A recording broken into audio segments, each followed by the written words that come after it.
Here are the 3 best things that we learned from speech and language when we attended with our non-verbal autistic exam. Tip 1 they gave us was to label everything. So everything that you point at, everything that your child points at, make sure you label it. So this could be in books, it could be when you're out and about, it could literally be anywhere. So when you hand them their drink, you point to it and you say drink. When you're out and about, you could point to a dog and say dog, tree. So you literally just want to be labeling everything. Tip number 2 was use visual aids, use anything really to help them communicate. So the end goal doesn't always have to be verbal communication, it just has to be communications. That could be written communication, pictures, any kind of systems we could put in place that could help him just communicate was going to bring on his language in time, hopefully. It did with our son. It's not always the case for everybody, but if you can give them those resources to communicate, then that is easier for everybody involved.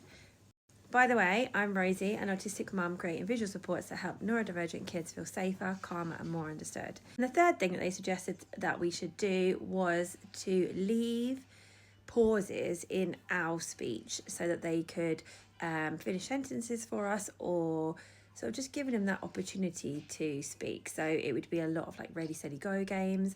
We would have like a marble run and I'd hold the marble at the top and I would say ready, steady, and then I would pause before I said go to see whether he would say go. And if I waited sort of 20 seconds and he hadn't, then I would say go, and we'd put the marble down and he would find that very, very exciting. And we'd just keep doing that, sort of build on it daily.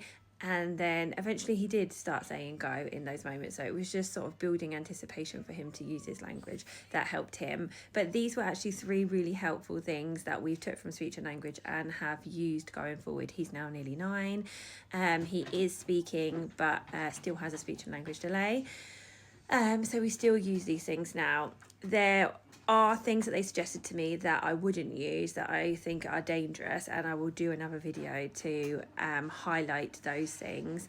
So yeah, let me know if you've had any positive things that you use, or again, any things that you definitely wouldn't use as well.